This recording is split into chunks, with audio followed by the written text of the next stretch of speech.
did you get in the band? What were you doing just before you came into the band? I was waiting for the band. When war was declared, all the musicians in the country, for all practical purposes, knew about the 3 service bands. Right, sure. And everybody, if they were an age and other specifications where they were going to be tapped to join the Army, man, they wanted to join the Army in one of those bands. And that included me. So I wanted in the band. At that time, Darcy was primary conductor of the band. The band was running a music school as a sideline in Washington to train warrant officer band leaders to go out with all these thousands and thousands of troops they were taking into the service to go out and practice with wooden rifles and a pay of $23, $29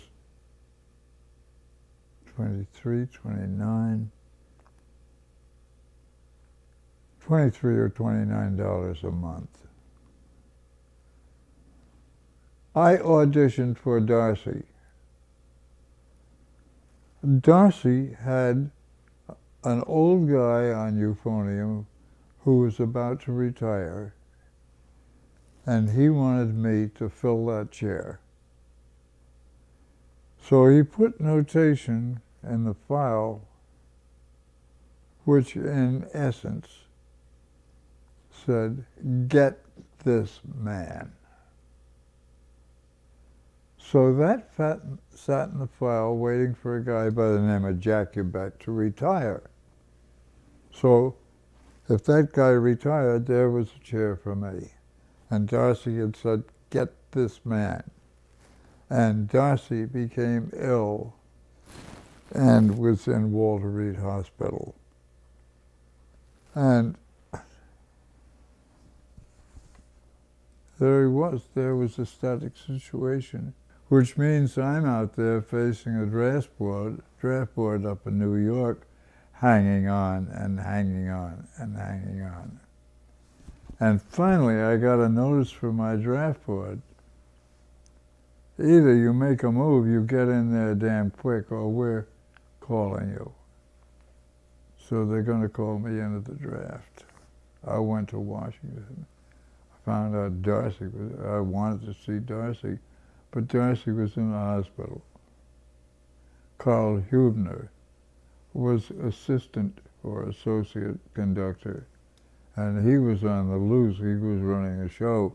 He went to the files and said, "Get this man."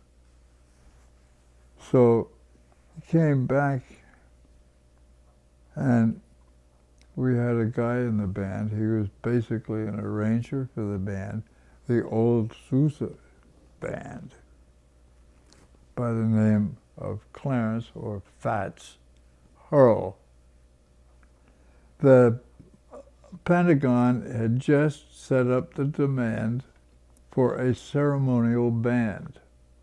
It was called the funeral band. And Hubner called Fats Hurl. And he said, "Have you got any openings in that ceremonial band?"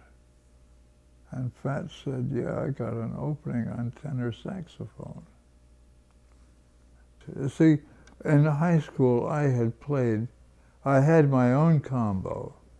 I was playing nightclubs and stuff like that, roadside bars, high-class jobs, the Southampton Beach Club, the Hotel Henry Perkins. I was playing those with my own band as I'm playing saxophone. Okay, there you go. Fats has an opening for tenor sax. So he takes me into the room down to John Bauman, the the credit, I mean the supply sergeant for the band, and gets a tenor saxophone out. We go in a room, I put the strap on my neck, and what do you want me to do? Fats says, play Stardust. So I played Stardust. Now I am a tenor saxophone player in the ceremonial band. And at least I was in the band. I was free of the draft. And we go from there to the point where the band is playing a daily Alice Chalmers sponsored farm and home hour at noon every day. Okay? They're scheduled to go on for the daily broadcast somewhere along the line, and Darcy sends somebody down to call Koman because the regular euphonium player has had an automobile accident on the way, and he can't make the broadcast. Will I come up and play the broadcast on euphonium? I did so. I don't think later the guy who was euphonium liked it very much, but I was up there and I was playing his part. I don't know if Darcy thought it was better or what, but Darcy took over and made arrangements from there to put me on euphonium. And so I stayed in that band and played dances around D.C.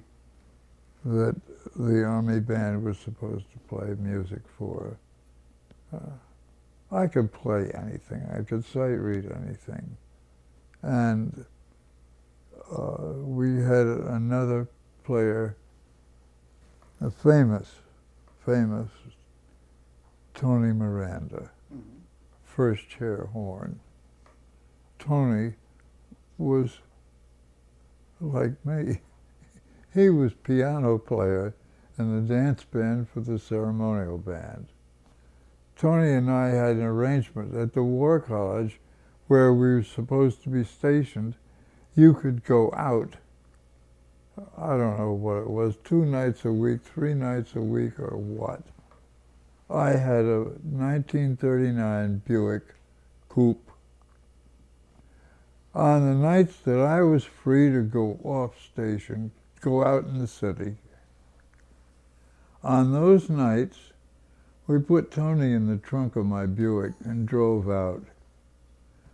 On the other nights, I drove the Buick. He drove the Buick and put me in the trunk. So we had 7-night access per week to the city. And it went on from there. Dawkins had been replaced by me. No, he hadn't. He was still trying to make a job for himself. At the time we got the word you're going overseas, but we ain't telling you where you're going or what you're going to do or anything. So we landed in Morocco and we did 14-day Bastille Day thing.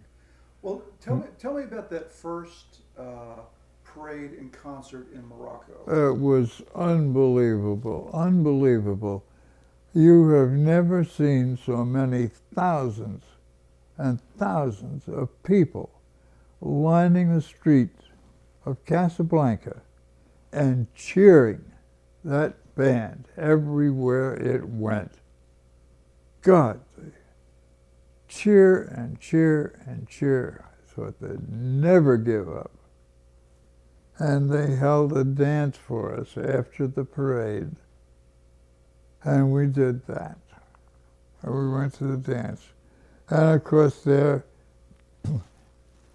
was a critical thing, and that was we finally were on land. We know now that we're in Casablanca.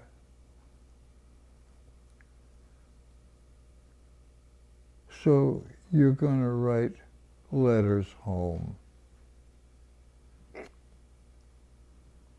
which are all going to be censored. Mm.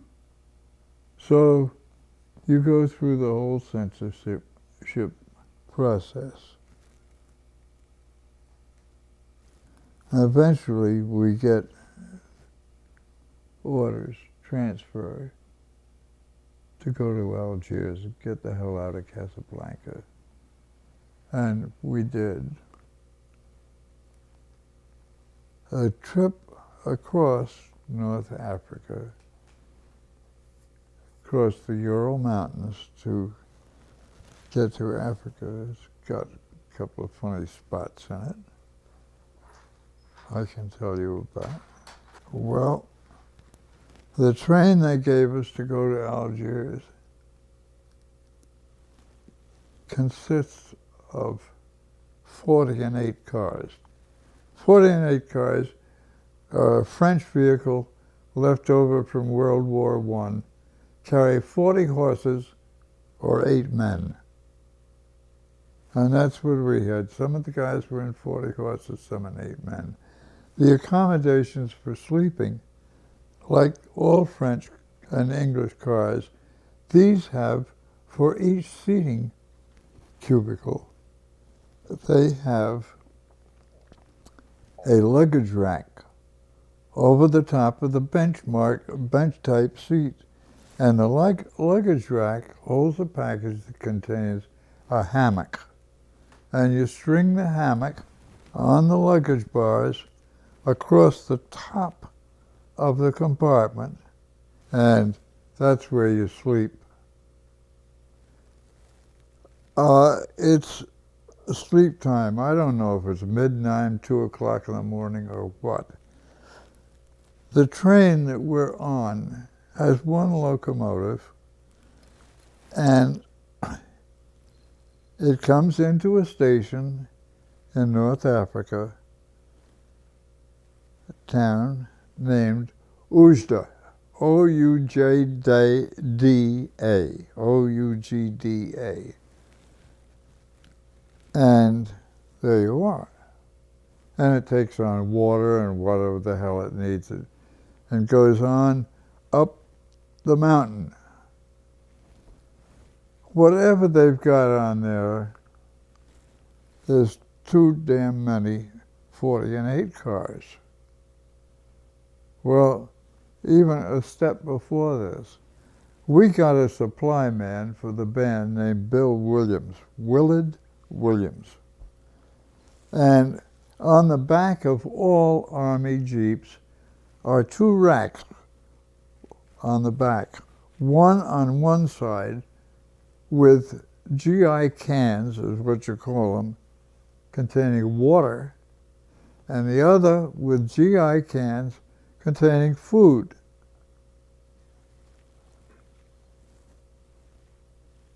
They got a couple of water cans right and got water in them. But in the food cans had all been previously used for gasoline, as they're intended to be used, but not for feeding people. So all our food had gasoline in it. Well, the only place you could get gasoline was from the tank of some kind of an army vehicle. And there were somewhere around there some army vehicles. So that's what we had for food. We had a violinist from the left. And you could go out and get steam. When the engine was in the station, you could get steam from it. And that would give you some clear water, with which, if you were lucky and could find it, you could mix some instant coffee or something. Well, we did some of that. So, we finish up in Oujda, and we go up the mountain. All get back in the hammock, all go to sleep or try.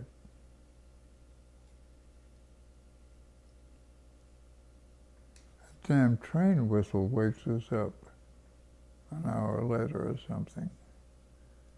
From the hammock up from the top of the compartment. You look out and you can see the sign on the station.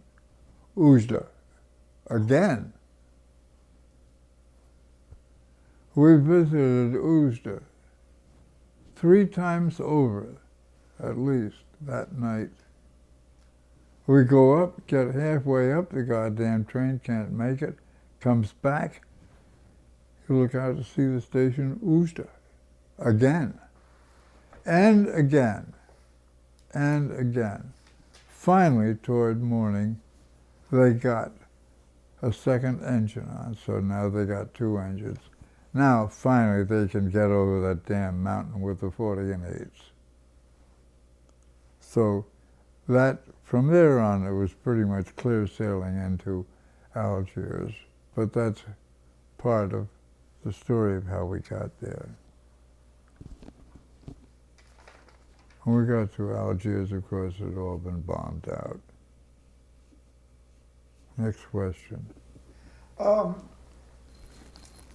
I'm particularly interested in the trip the band took into Sicily. That was within the first month or 2, I think, of getting to Algiers. Getting what? August, September, wasn't it, of 43? Something like that. Yeah. Anyhow, we were there. We were loaned to the British 8th Army, Montgomery.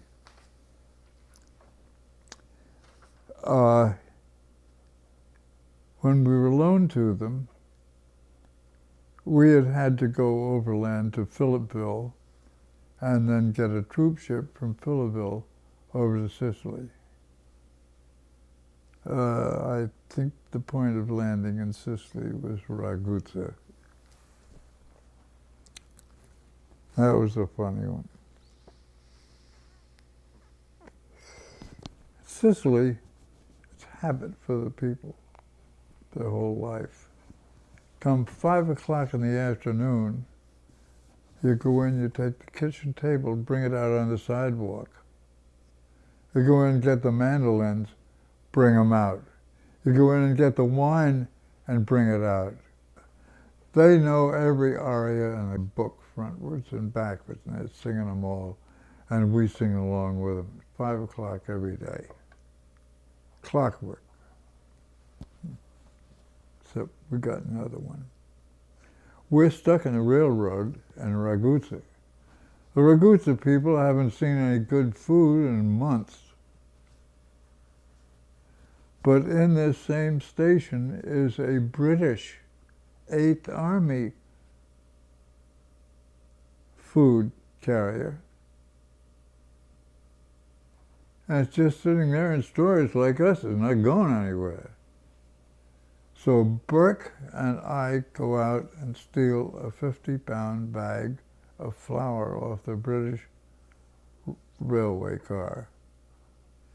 We bring it back to the station in Ragusa. The women of the station is 3 stories high. The ground floor is actually the railroad station. The second floor is God knows what it is. But it's a room with long tables, seat maybe 8, 10 people at a table. The women go upstairs with this 50-pound bag of flour and make pasta. And they bring it down and they make a pasta sauce.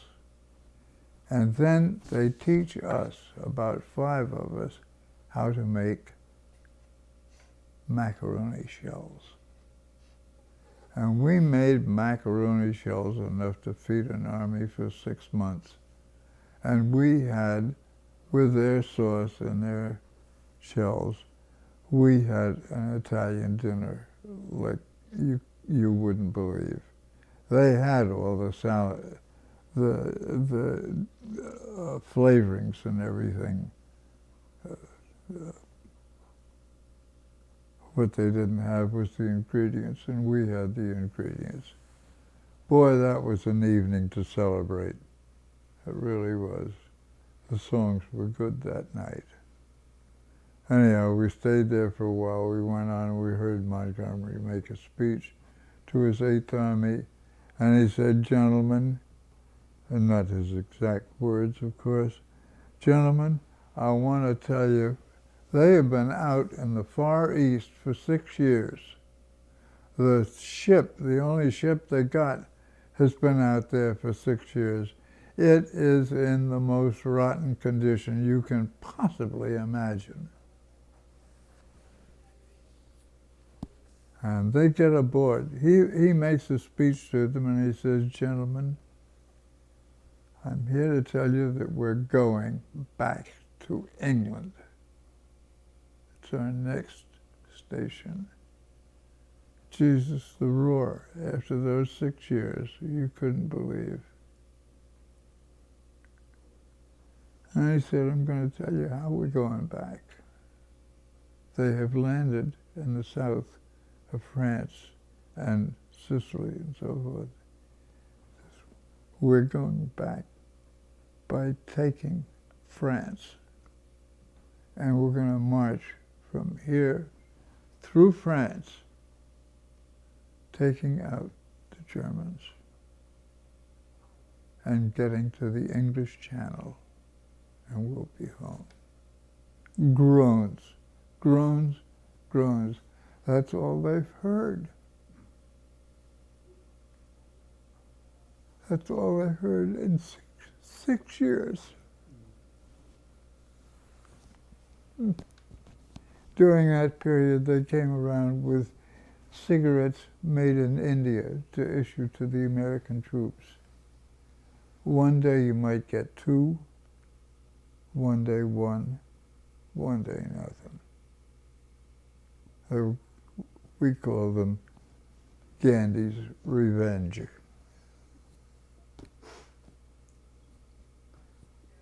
But that went on. We finally got the troops ashore in Sicily, or in Italy, in the lower boot of Italy. And of course, you know what happened from there. They sure as hell did march to the English Channel. They did it. Yeah, they sure did. Blunders and everything else. First they set up U.S. Air Force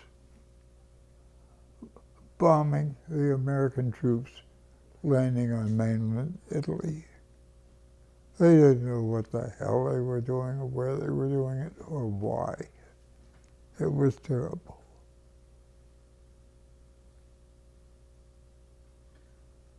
So much for that. I want to skip ahead a little bit to Shoot. Paris. Ah. And one of the things I'm particularly interested in, do you remember the concert on Armistice Day where you played at the Paris Opera House? Yeah. It was a joint concert of the Army Band Right. and the French Garde Républicaine band. If you know anything about bands, you know Garde Républicaine is tops. The first thing they played was the Ravel. Oh, dee, dee, dee, dee, oh, dee, dee, dee. You know it? Mm-hmm. Ravel Pavane. That's what it is. That's what they started off with. They played a fantastic concert, and they skunked us. We had a lot of friends in the French orchestra, including the conductor who later became conductor of the Boston Symphony, Charmouche. But another influence there, if you're a brass player, you know the Besson family? Madame Besson sort of took Beck's Bork, that's Bourque, under her wing. And God, she invited us to her apartment. Where she got the black market stuff, I don't know. She served us caviar at dinner all the time. Of course, her factories were open to us. And the big deal then was black market. If you had American cigarettes, man, you could buy anything with American cigarettes. I was carrying on a conversation, a written correspondence with Aldous Huxley at the time. I was just beginning to think about writing. And so it was an interesting time, a good time, a relaxing time. And we did the same thing we'd done in England. We would be at home base in Paris for, generically speaking, let us say 2 weeks. Then we would be farmed out to the countryside in England, Scotland, Wales, anywhere you could think of in the United Kingdom to go to play concerts for the civilians and drum up goodwill. And that was our mission in Germany until it came to the time of the conference with FDR and Stalin and all of that. And that interrupted all of that. Of course, eventually they got a peace agreement out of that. Germany surrendered. And that meant a red-hot trail to a parade in Washington, D.C., Constitution Avenue. I was put in charge of one of the planes to fly back. We had 3 planes of band personnel to fly back. I was put in charge of one of them. Do you remember, this is probably was one of the trips you took from Paris. There was I think a concert and a celebration at Verdun. Oh, yes. See, Verdun had been totally ground down to the dirt itself in France from World War I. There were some buildings that were open on one side, 2 sides, 3 sides. There wasn't a whole building standing, I don't think. And so you could get one of those buildings, but of course, a building with 3 sides, or a room with 3 sides missing, there's not a hell of a lot left to protect you from the cold. But after we left Verdun, my time frame may not be good, but as near as I can remember, we went back to Paris for some reason, and from there we went to Rennes with 13 miles of underground champagne coverage. 13 miles of champagne bottles. We dismissed all of the band-carrying guys, and what would have been cases, the tuba cases, the bass drum cases, we filled with champagne bottles. And they went back to our hotel in Paris, and that's when we celebrated Christmas. Now that would have been the Bois de Boulogne, right? Bois de Boulogne Okay, Hotel. right. Yes, we had enough champagne for 2 armies and used every drop. Now, while we're in Paris, this has nothing to do with official, but it has always been the mark of a funny spot to me. I told you 2 weeks out in the country, 2 weeks back in Paris, 2 weeks out in the country, 2 weeks back in Paris. So when we're back in Paris for our 2 weeks, at one point we set up a series of weekly concerts, I believe at the Olympian Theater. It was used for a lot of entertainments then. We had a flute player in the band at the time by the name of Robert Cray. Robert Cray, Bob, and somebody on flute, somebody elsewhere. Anyhow, in this piece of music there is a point where right smack in front of the conductor, the first chair flute player, who is Robert Cray, and he's also an arranger for the band, and a good one. He's a damn good flute player. He's not altogether at any time sober. But on this occasion, we get to that point in the solo. Cray stands up with his flute and starts playing the solo. And he gets all mixed up in it. He can't remember it. He can't play it. But he's playing. And Darcy is saying to the second chair flute player, Darcy's conducting, he's saying, "Get him down. Get him down." Old Cray is going nowhere. He's going to play that flute solo. And he went on with that damn thing. Eventually, one of the others got the flute away from him. The hell they did.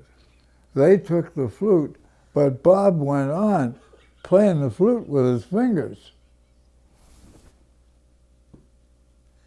And he played till they finally got him back in his seat.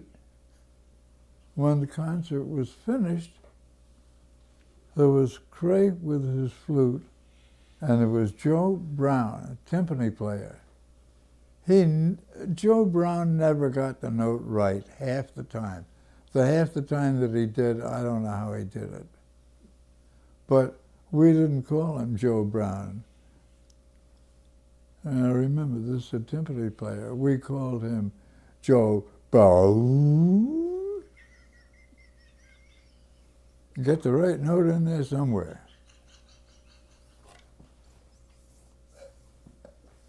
Oh, there was no end to him.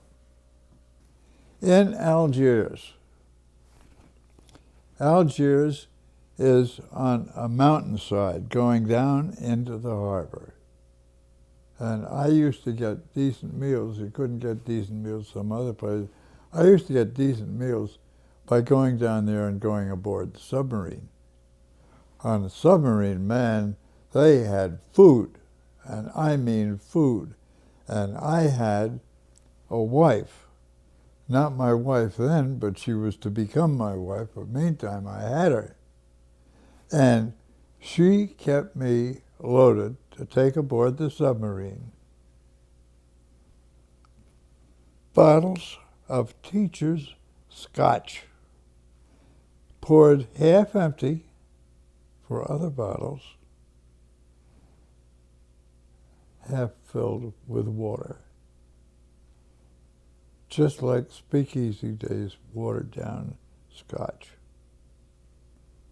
So I had scotch to take aboard to give to the guys on the submarine in exchange for food for me to sit down and eat a real meal.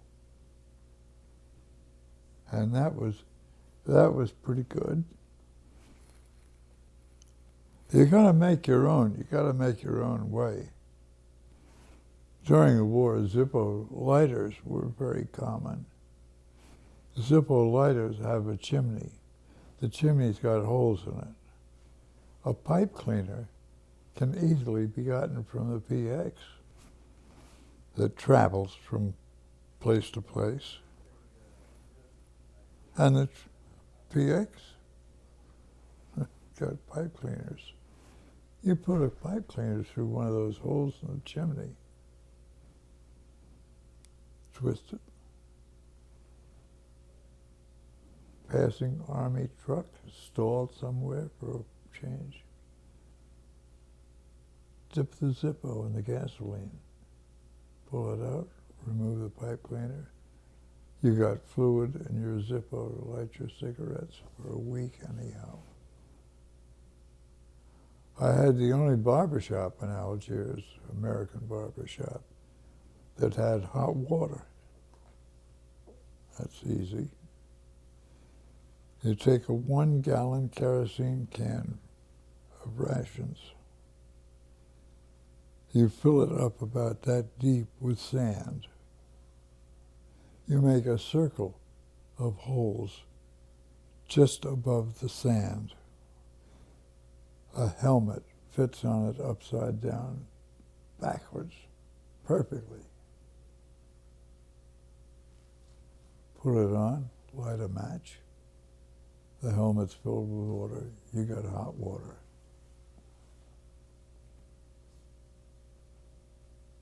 We got stuff that was easy. We got stuff, for example, you wanted fruit.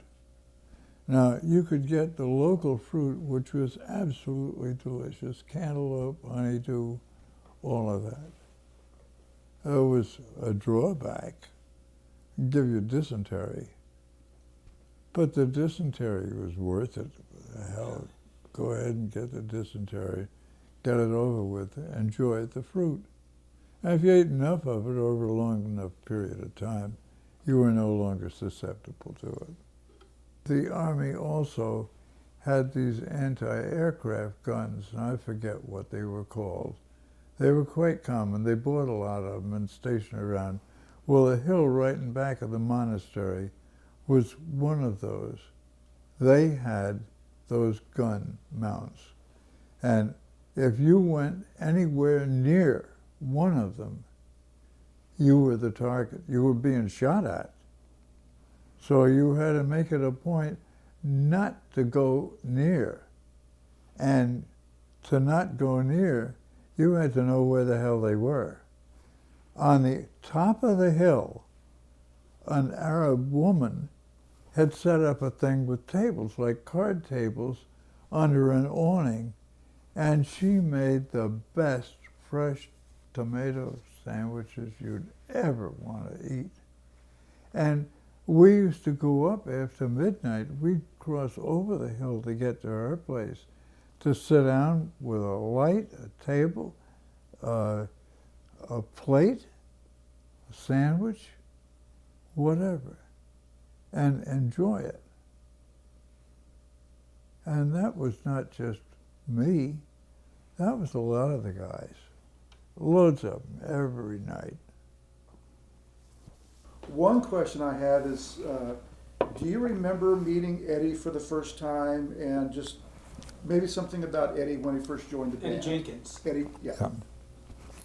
Now, Freddie had to take what he could get in organizing a dance band, because Eddie was a first class, absolutely first class jazz musician. His arrangements were great. The Tommy Dorsey band stole music from him. Sweet Lorraine being one.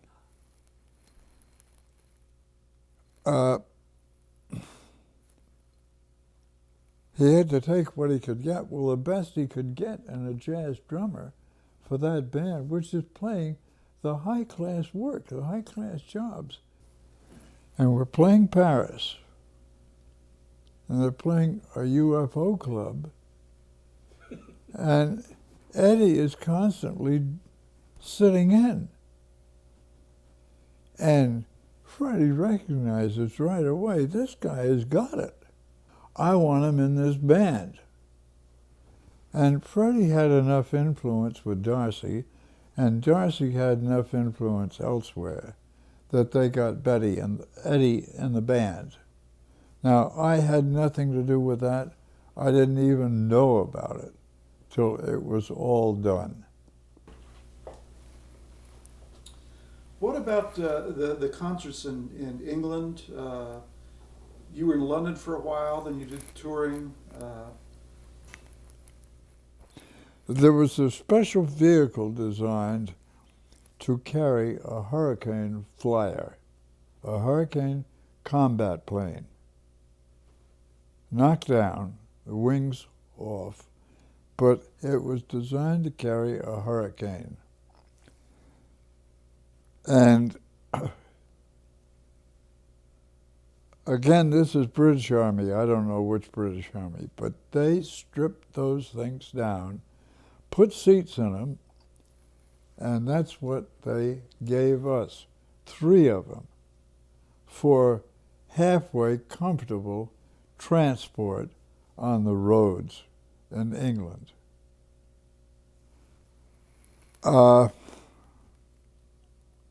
We called them Queen Marys. And the Queen Marys were a hell of an improvement over U.S. Army trucks. Believe me, a big improvement. And we had 3 of them. And that's all of our transport when we did our 2 weeks out in the country versus the 2 weeks in London. A lot of the troops that would make D-Day were placed or hidden in what I consider terrible tanks in coastal locations in England. They knew something was up. But those camps, as I remember them, and I may be too derogative here, but as I remember them, they were surrounded with barbed wire. We made the rounds of those camps. Yes. That's what we did while they were being prepared to jump off on D-Day, as I see it. You got a hell of a lot of troops to train in a very short time. And everything that could be thought of was being done. Look at the pictures of Normandy and Omaha and wonder how the hell do you get them to do that? And head up to the strongest enemy force that so far had been completed in the war anywhere, any time. Man, you got no choice. That's rough. It's even rougher when you get there and find out that what you got is a bunch of toys to go out and fight a war with the best panzer divisions in the world. It don't work. And it didn't work. It's the ingenuity of the GI that made it work.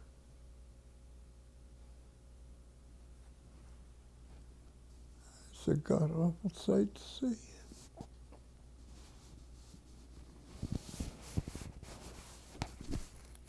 Carry on. I saw some footage of a concert. Was it in Paris where Maurice Chevalier was there? And there was was it Marlena Dietrich? There was a bunch of big stars. Marlena, yes. No Marlena. Were you there? Yeah. Marlena. This is a UFO show. Again. Marlena stood on the stage and just threw herself, hurled herself out in the whole goddamn mob of shoulder-to-shoulder GIs.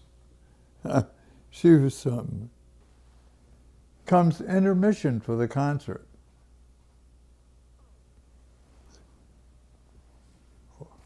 All the boys are doing fine. Jesus crossed across the line. Songs. This is at the close of the first half of the concert. The band is up and off the stage for intermission. George Raft walks out of the wing on its center stage. And there's only one guy on the bandstand, John Delancey. One of my very good bosom buddies, incidentally. John remained a friend till the day he died. I loved him. John is the only man left on the stage. He's in the process of being the last man to get off the stage. He's at the back of the stage, near the percussion department. Raft walks out to center stage. The audience is clapping. And Raft turns around and says, "Give me a drum roll." Nothing else to do. Delancey picks up the drummer's brushes on the snare and hits the brushes a couple of times on the chair and gets ready to walk off. And the ref turns back and says, "You call that a roll?" That's it. Delancey was not much of a drummer. One hell of an oboe player. Do you remember in Algiers when Delancey's uncle, I think it was Mark Clark, came and took him? Who was? And did Delancey talk about that at all? Or No. did you know anything about that? Yes. And when it came to the invasion of North Africa, along with a few others, Mark Clark was given access to large, elaborate, beautiful casa, home, with everything outside of Casablanca. And out of his generosity, and I guess the fact that John was in the band and Mark was his uncle, he saw to it that there was a party with no limit to anything, the best of everything was for that party. And the guys in the army band were the guests. John being one, I was one. A fair number of us were invited to that party. So yes, I was there. Let's see here. Marseille. I think there was a big concert in Marseille. Oh, yes. I mean, everywhere the band went, there was a big concert. I remember that Marseille had some tough joints that you almost didn't dare go in with an American uniform. Although I did. I tell you, I'm really interested in Belgium and what your recollections of Belgium. I know you were in Antwerp because the band was bombed in Antwerp. Yes. Yes. And Bob Roberts received his Purple Heart. Bob Bartlett. Yeah. Yeah. Yep.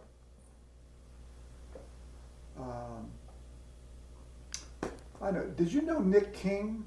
Sure. And any stories about Nick King?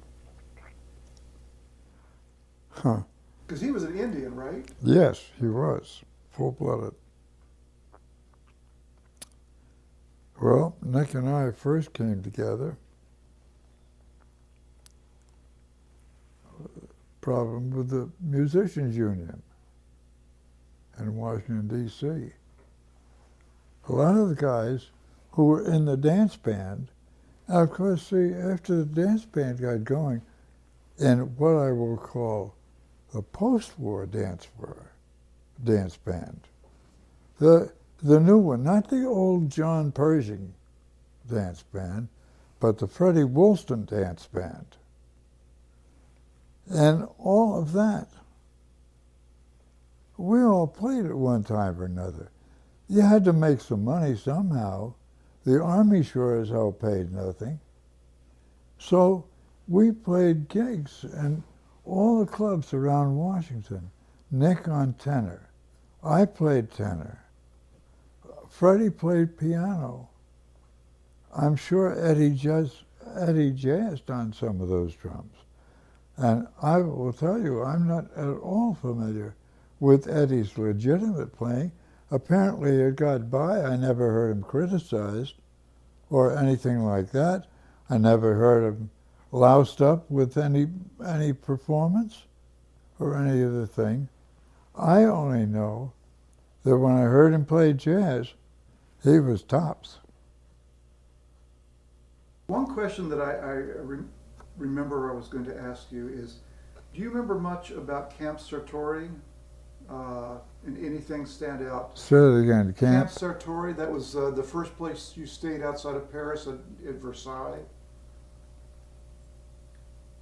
When you first got to... I remember when we first got to France, Versailles. Right. At Versailles, they put us in a room. I guess you could say it was sort of like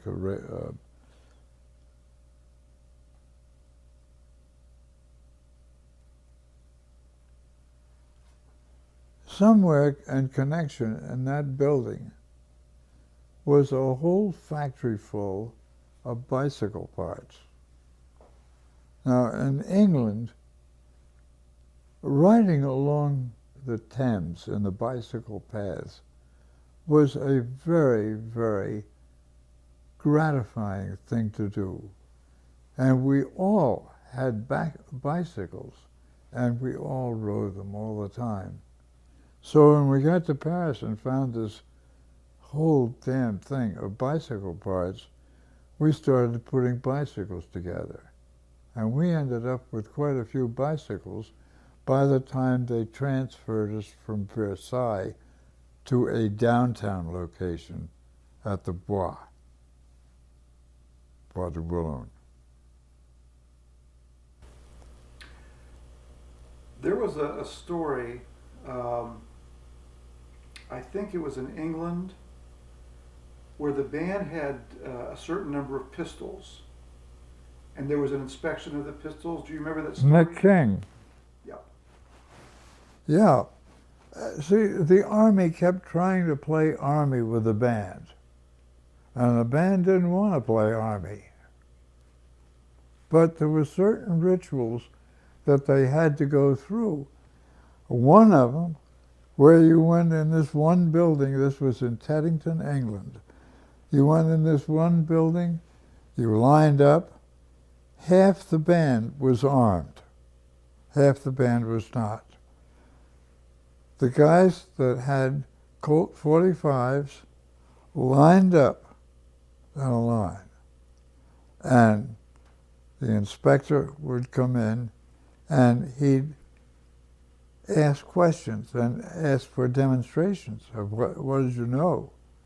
Were you competent to handle that? And the answer is generally yes. But I guess Nick was a little bit shaky. I don't know what. But anyhow, the guy came in and started talking. And Nat shot his 45 up through the ceiling. That startled everybody a little bit. And just as they get it calmed down, goddamn Nat doesn't shoot it again. So that thing ended with a lot of people shook up, believe me. Well, didn't they take the pistols away from the band at that point? Yeah, I think they did. I can't be sure. I don't recall seeing pistols after that. Were you there with the band when they did the infiltration course? This is after the war, and they made the band go down to, I think it was AP Hill, and crawl under the... Crawl through the mud. Yeah. Yes. So you were there when that happened? Yep. Can you tell us your recollections of that day? Well, they told us we were going to have a drill. Next day or the day after. And they described it was going to be a drill with live ammunition, shooting over you. And if you had the gall to stand up, you were probably going to be shot fatally. And the course was laid out. It was made out with mud that you couldn't avoid, to be negotiated on your stomach, carrying a rifle and a pack, field pack. Were you in the band when Paul Hindemith came? Yes. Conducted? Can you tell me about Paul that? Hindemith complimented me on my playing. And also, since you mentioned him, I had had a long acquaintance with the name. I'm going to give you his name. It's not going to mean very much to you. But precedent to this, the name I'm going to give you, was generally, a few years earlier, he's Australian. The name I'm going to mention you is the name of what is accepted to be the finest concert pianist playing in Europe. And that's Percy Granger. Percy and I were pretty good friends. I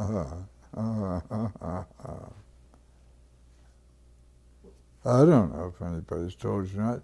Percy lived in White Plains. Right. And Percy was in love with bands. He much preferred the sound of band over that of the orchestra. He wrote a lot of his accompaniments for band. And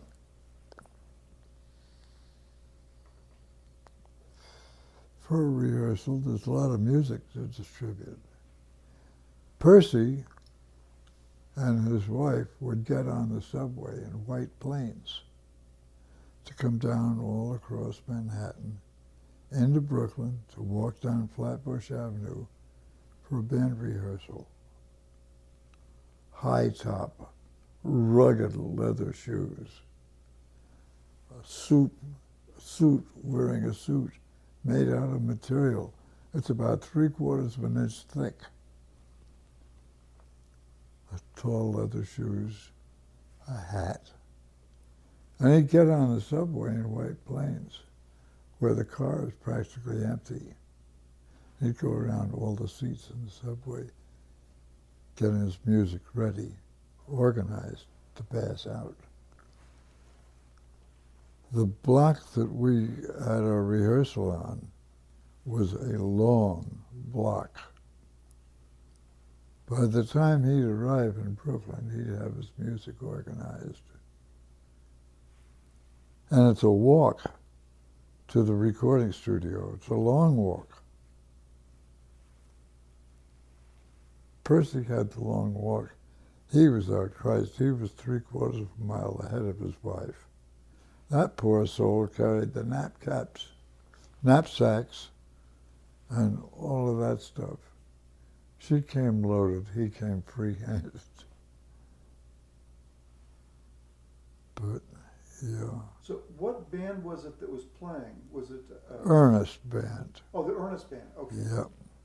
And Percy also was guest conductor of the Army Band on a number of occasions, a lot of occasions. In the Catskills, in Brooklyn. Yeah. Those were wonderful days. They were wonderful times. They were wonderful people. Now, the Army Band may be technically better today than it has ever been. But the playing, the performance of the band was the real thing. It really was. And